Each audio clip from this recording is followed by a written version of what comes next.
Most firms survive, the best ones scale. Welcome to the Managing Partners Podcast, where law firm leaders learn to think bigger. I'm Kevin Daisey. Let's jump in. One thing that's often lost is keeping in mind that law firm content has three audiences. Of course, you're writing for your potential clients.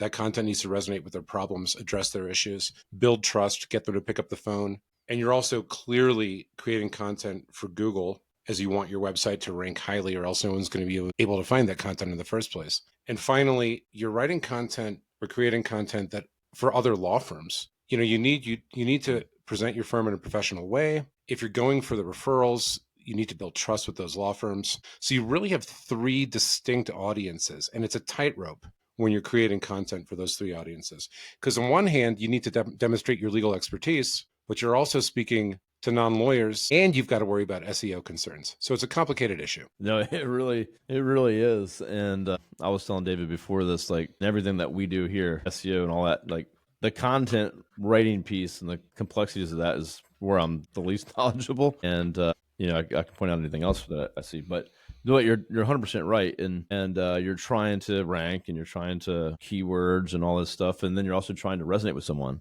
And you're trying to get your brand and your voice and why you would be the best choice for them reading it at the time. So it's definitely a tightrope walk when it comes to that. And then, honestly, never even thought about really the other lawyers, especially for those out there, hopefully building up your referral sources, have a referral program, and rely on other lawyers to send you work. What do they think if they read what you're saying? So that's a huge tip right there.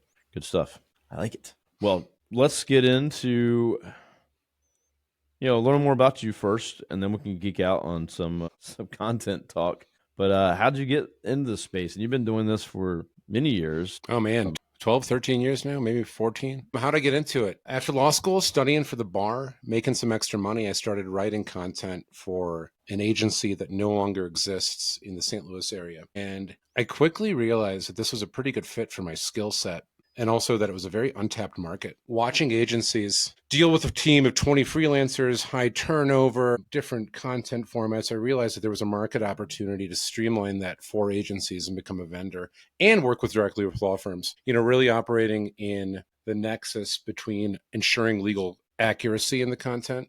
Having a law degree really helps with that, obviously, for obvious reasons. You know how to research the law. Compliance with the rules of professional conduct as they relate to advertising, and then being a good writer. I saw a big market opportunity in this, especially servicing agencies again and law firms with streamlined operations in meeting their content needs. Yeah, well, huge need for that. Obviously for us here, I know you've worked with rankings and other folks that I know in the industry and produce a lot of content. And again, I can't stress enough too, like what David said here is it's a fine line. You're trying to accomplish a lot of things with the content. And then for us too, like if we're working with a law firm client, we get them to sign off and approve the content and be authored by them. And there's a whole process there. And honestly, I'm surprised all the time, David, when, I'm talking to a prospect or looking at a firm that we're thinking about working with, or they're thinking about working with us. And I'll be like, hey, do you have a content calendar? No, I'm not sure what that is.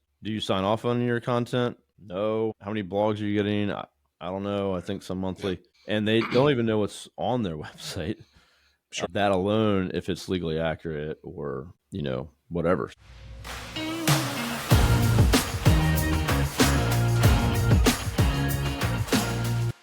Today's episode is brought to you by Answering Legal.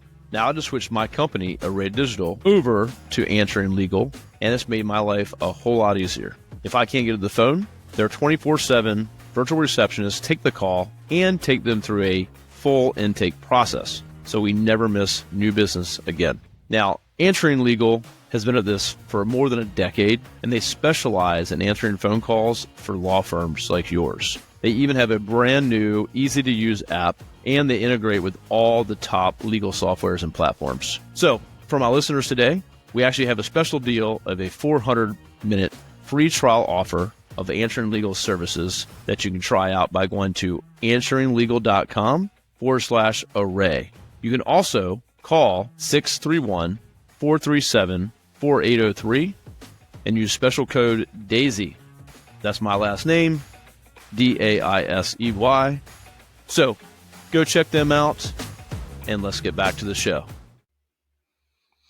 And that's a huge liability from a professional ethics standpoint, right? If you don't know what your marketing materials say publicly, you're opening yourself up to bar complaints, or even in some cases, I could imagine a scenario where it would be a malpractice lawsuit. If a current client relied on the incorrect information on your website, and then had an adverse outcome, I could see a potential malpractice lawsuit from that. So there's liability from your content on your website. Yeah, 100%. And then with AI being huge now, yeah, just straight and we AI all know it content. hallucinates. Yeah. Well, you can get pinged by Google and then misleading information all the time too. I see, attorneys using BEST and all that good stuff. The what they call that, comparative language or something like that. Anyway, superlatives. We're the best. Sure. Yeah. Or calling themselves experts or specialists, and they don't know that they're doing it. In most jurisdictions I know of, you're not supposed to do that. Yeah, I've had some clients be like, "Not in mine. I'm good." And it's like, well, yeah. I think that does exist, but either way, a lot of it goes unchecked. And then the other thing too, which is back to kind of like your original tip there in the beginning of the episode, is I was talking to a firm out of Chicago, and they're SEO blogs, and didn't look at them, didn't read them, didn't really care. They're like, well, that's for SEO. So that's what they kind of, most of you listening think, well, that's just necessary because Google needs it, and that's driving the Google machine. And I'm like, well, what if someone read it? And I got a firm that was like, they're so passionate about their brand and how awesome it is and how much time they've spent on developing the brand and blah, blah, blah, blah, blah. I'm like, but have you read your blogs or where all the traffic is coming from into your site? Read it. And they were just like, we didn't think about it like that. I think some law firms don't recognize that their homepage is not always, or sometimes not even the majority of the first point of contact clients have. Like if you've got a really well-performing car accident blog, maybe a large percent of your client, the first contact they have with your firm is a blog post. That's why those blogs exist. So if you're not checking that content to align with your brand's messaging, tone, etc., if it doesn't paint your brand or rather your firm in a professional light, that's not a good thing. 100%. I would argue if you're doing any good SEO, your homepage should not be the number one hit page, and then don't assume that they even go to it. And so this happens as well as they land and say they land on your car accident page. That's your money page. That's a high intent search. That means they are looking for a car accident attorney, probably, most likely. And then all like the stuff about why you and your reviews and all that stuff is all on the homepage. And that page is like, I saw this like 10 times yesterday, I swear. Car accident, Delray Beach, big photo. Then you have to scroll down to get the content. And then there's just the big walls of content. Yeah. No why us, no, why we're different, how we're going to serve you, and reviews you have to go looking for, or they might be at the bottom. And so, where's that call to action too, right? Where's the call to action? So that's one of the things in our content. We always try and put a call to action above the fold, meaning that the client doesn't need to scroll down, because we're trying to remove any friction point between the client finding the law firm through our content and the client contacting that law firm and the potential client contacting that law firm and turning into a paying client. Yeah, 100%. So that has to see constantly. These agencies, like some of these websites are brand new within a year, maybe less. Yeah. And this is right now with some of the most reputable agencies that I know that I see this on a daily basis. And so it's kind of crazy. Is everyone's still in like 10-year ago SEO mode. Oh, sure.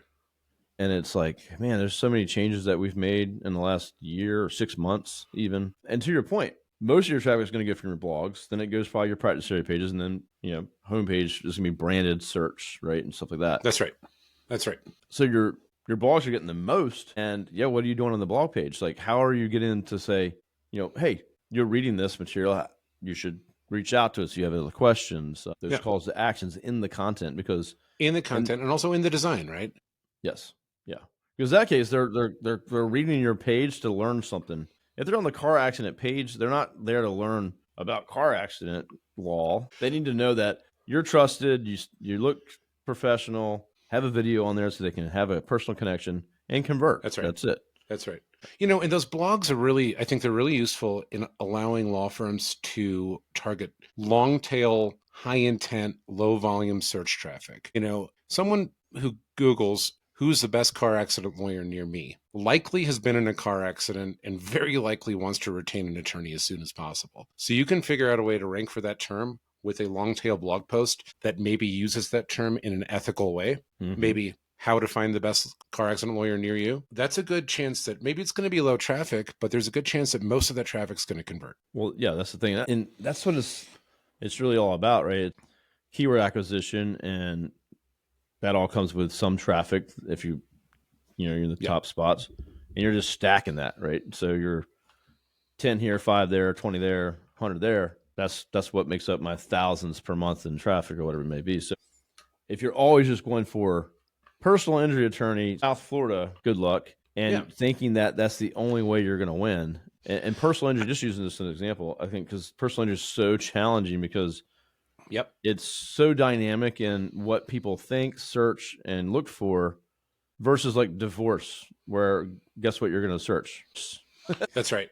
Divorce attorney, divorce lawyer near me. There's some variation, but it's, and it could lead from like assault charge or domestic violence or whatever. But it's, for the most part, it's pretty straightforward. Personal injury is just the wild, wild west out there. And I think it's so competitive. So you have to look deeper and at longer tail. And then I think attorneys too need to understand like what people are actually looking, like look at what people search to find you, because everyone just thinks car accident attorney, truck accident because I was in a truck. I would never search truck accident attorney just because I was in a truck. That's right. That's right. So Matt Dolman called them vanity terms. He was talking about down at PIMCon last fall. He was saying these are vanity terms. They're not high intent searches. It might feel good to be number one in the country for car accident lawyer, but that doesn't mean you're getting calls from it. Yeah, Matt's sharp. That guy knows more about marketing than most marketing people. Yeah, no, right to his point. It's but it's a lot of my clients or your clients, they measure sometimes. They want to search and see themselves, and it's a vanity thing, and it's completely bullcrap. Like you see yourself on a billboard, but is it doing anything for you? That's right. You just like to have it up there. And if you have one billboard, having a billboard on the low traffic highway, what's the point? Yeah. So unless you have lots of billboards over many years in lots of places, you're not really making a big impact. So so this is all stuff that I love talking about and to see all the time. And it's trying to explain and educate too on like, let's really look at the data, and you can really expose, are you moving in the right direction? Are you gaining the words you want? Ultimately, it's down to conversions. Are you getting conversions? But I see so many firms missing the mark on this, and these are just the ones I'm talking to. I can't imagine how many, maybe don't even post content. They're not even playing the game, right? So the ones that are playing the game and you've put a ton of money and time into it, these are huge things to think about. Are you making sure that website page converts at the highest level possible with how people operate today right now? That's right. And what Google's looking for. So then there's all kinds of things there to tweak and deal with. We do things like key takeaways and table of contents, and you want to have video, all these things that you should be doing to the content you've previously built out over years. Are you going back and updating that content?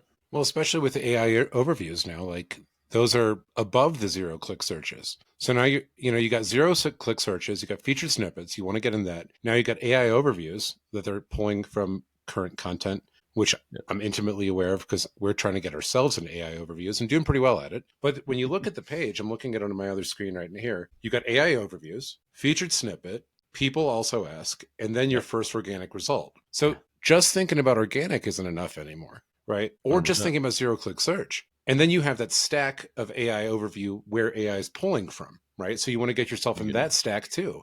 Yeah, totally. Yeah, you can expand that and see the sources. And if you're one of those sources, you'll get a lot of traffic from that.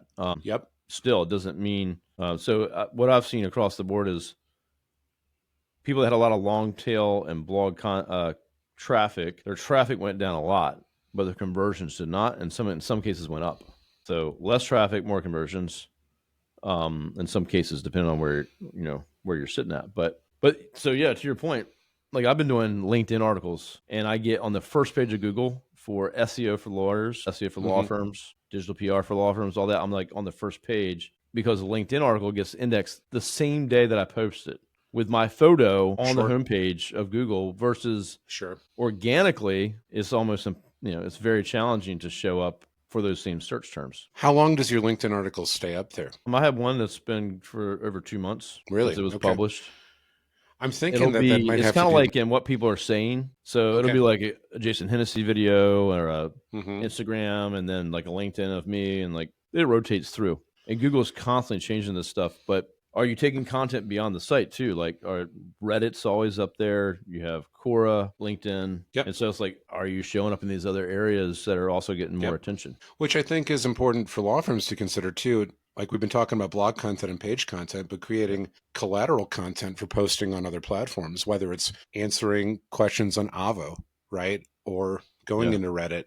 Of course, there are ethical concerns there, but there's a way to create that content and answer potential client questions in a way that does have it, especially as Google is trying to surface more user-generated content. As they're trying to surface more of that, I think lawyers should engage in creating that content as a promotional technique. 100%. It's really, well, Google and AI, they're trying to get through the crap, and That's right. they're pulling from other trusted sources in order to bring that to the front. So, yeah, it's not just your website and just your blog content anymore. And then you got AI search. So ChatGPT, if you search that, I've seen a lot of people going, well, so if I search myself there, there's the results we get there. So you got to start thinking about that. And that's pulling from other social is going to be a big piece of that. That's right. And your reputation, it's all about, it just goes way beyond. I always talk about SEO as like, you're not hiring us to do all your SEO. Like, we're doing this piece and the website and this. SEO is anything and everything that you've ever been mentioned about anywhere that can be picked up online. That's right. So that's a news article or a PR piece or LinkedIn or Facebook, whatever's indexable, reviews, Yelp, Avo, you name it, everything. And so you got to think a little bit bigger. And this, always tell clients, like, this is a partnership. We're in here, we're doing this piece, but we're going to tell you constantly, hey, are you guys doing these other things? You should be doing this activity. You should be getting reviews. What's your process internally for getting those reviews? Things like that we can't do for them. They need to be helping. What's the help me help you from what's the Jerry Maguire? Jerry Maguire. That's right. That's an old one, man. Yeah. So he's like, help me help you. So it's not a hire the agency and it's all on them, and we have no part in this being successful. Yeah, that's right. I agree with that. Yeah. The firm has to, they have to do good work. They got to get good reviews. They have to stay out of trouble. They have to make videos. They have to, there's a lot that has to go on these days. And sure, you as an agency can't place them as a speaking engagement at a conference or at a bar associated event. Yeah, there's just things that they can be doing to double down and help themselves. And so, and then of course, it doesn't stop there. This podcast is obviously all about business running operations and all that. Intake, how are you intaking and what's that experience like, and what's your sales and conversions? And so once you do get the conversions from the awesome content that David's writing, what are you doing with it? How are you converting it at a high rate? And how are you turning them to a review and a referral? That all comes back around to this, this whole thing. So it's not easy running a law firm. No, there are a lot of moving parts there. Yeah, running an agency is bad enough. Man. So there's just so many parts to it. But so anything else specific to the content? So, we've talked about a lot of different issues that I've seen and you've seen. You definitely give them some great tips on how to look at content. What is it, for anyone out there listening, I want to kind of maybe talk about two different types of clients here. If you're in a competitive market, personal injury, what do you feel is a good content velocity? Now, again, it can depend on the firm, where they're at, and their DR and backlinks, all this stuff. Yeah, I'm starting out. Like, hey, I got a good nut. I left a firm, and I got a bunch of clients like this right now. Started my own firm. Boom. Minimum weekly blogging, and then updating pages, adding practice area pages regularly. What that means, I would say weekly as well. Also, updating poorly performing content. And this is, or content that was performing well and then has fallen off a little bit. Because I see that I monitor our content like a hawk, and I see this all the time. I'll get us to number 1, number 2, number 3, and then I'll check in a week and it's fallen to number 7. And I get in there and I make a few changes. I add a few links, and then it's back to the top. And I think it's clear that the algorithm favors freshness. Is we all know freshness is a ranking factor, and I think it's a big ranking factor. And you got to look at it this way: if you see yourself ranking number one for a high value search term, you better believe your competitor is doing something to get you off of it, right? So it's cat and mouse. You got to keep doing it. So content velocity, again, minimum posting weekly, minimum. We've had clients in very competitive markets, Los Angeles, New York, where we were posting daily. Now this was 5 years ago, and I think that, so I'm going to back myself up a little bit. And we haven't really talked about AI content generation yet, so this is a good segue for that. Yeah, good. I think that content volume is an issue that Google and the other search engines are struggling with right now. Because obviously, I mean, they have limited resources when it comes to crawling the internet. And what AI has allowed us to do, us being the world at large, not us as a company, is create really generic, decent content at scale every single day, right? And I think more than ever, good content stands out from a sea of generic bad content. So in light of AI and the ability to create content at scale, which by the way is prohibited as scaled content abuse by Google's guidelines, Yes. maybe that changes its calculus as to how much content to put out. Just put out really great content less often, perhaps, right? My answer is unclear, but I don't think there is a clear answer. That's right.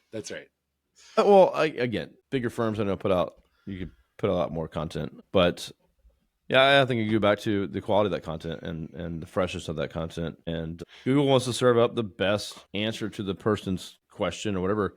That's their product. Stay on top. They need to stay on top. Yep. So if they start feeding a bunch of crap, right? That's right. Yeah, they can't sell ads because their platform goes down and they go out of business. So they're trying to wade through the crap and find the good stuff. Which I think they're getting better at doing.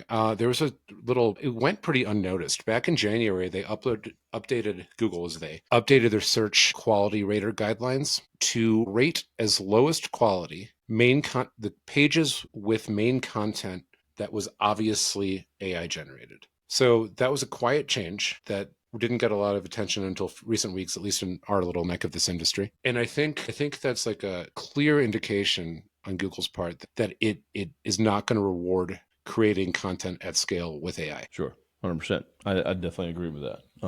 Based on what we've seen, and my folks that are smarter than me have told me. So, but that being said, AI is a great tool for content creation. Yeah. It's a great tool for content to help create good content more efficiently and faster, but it is just another tool in our toolbox, right? And one thing I've been talking about with clients and potential clients is that this binary view of AI versus human written content, I think, is the wrong. So when this first came out, there were two camps. AI content is why not use it? We can do it basically at zero cost. Let's use it. And there was another camp saying it'll never rank. And I think that's a really simplistic way to look at it, that it's binary. This is AI content. This is human written content. It's another tool, again, in our toolbox of content creation, where we can use it to create content more quickly, more efficiently, and create better content. But ultimately, especially in a field like law, which falls under Google's your money or your life, which means that they look at it with a closer eye than they look at content selling espresso machines, you've got to demonstrate expertise, experience, authority, and trust. EEAT, or EAT for short. As of today, AI content cannot do that.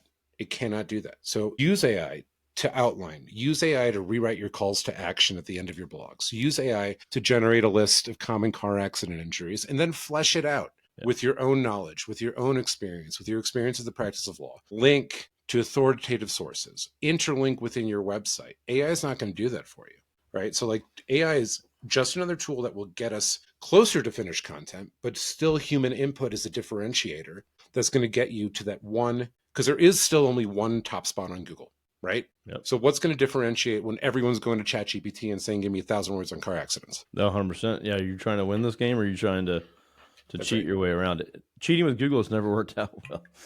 It does for a couple months, and then you're de-indexed, and then what do you do? Yeah, I have an agency friend of mine that I haven't seen in a while, but they were like grew to a big size years ago, and just out of business overnight. All black hat, But oh wow, I knew because I saw a guy was selling his Aston Martin on Facebook. But yeah, How you don't much want to was mess it? around. So, yeah, that's a really good point. I like that.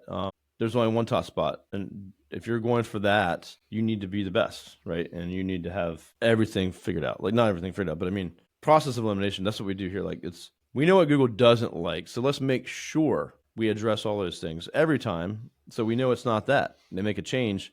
Okay, what is it? We know it's not the site's slow or That's right. whatever it may be.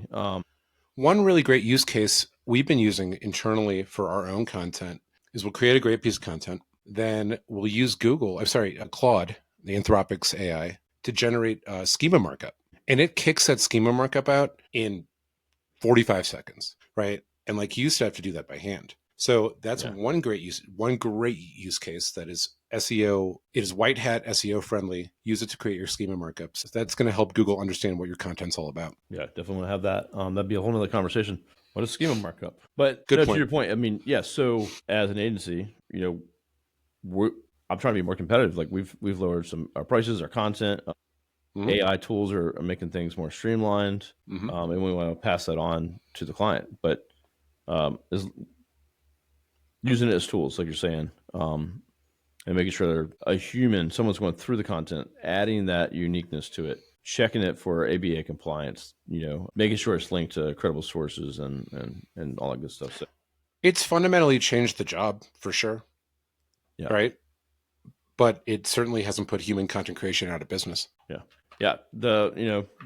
I liked your point there. The ones on, if you want to be on top, you want to be the best. That's right. That's right. This is the way to go. And not just slapping out stuff that is off brand. No one wants to read it. If no one wants to read it, Google doesn't want to rank it. AI doesn't want to even show it in their searches. So, well, then also ultimately, and I keep coming back to this, if everyone's creating the same, I'm going to call it AI slop, none of it's going to rank. None of it's going to be different from anything else. It's all just going to be generic, smooth, and it's fine. But if you're trying to rank your content, that's not the way to do it. Yeah, 100%. Yeah, I love it, man. That's good stuff. It'd be like if every movie at the movie theater was AI generated and they all kind of similar. And then that was all the movies we had to choose from. Marvel movies, in other words. That's funny. Yeah, so some good stuff here. I see so many issues out there today, right now, with the way things are being done. If you're listening, go look at your blog, go look at your content, go look at your practice area pages for your law firm. Think like one of your clients, the spot that they're in and the buying decisions that they make. What information do they need to go through that and go and make a decision to go either further on or to call or fill out a form, whatever. And is that available to them? Is the content good where they want to read it? Is it helpful to them? Helpful content update.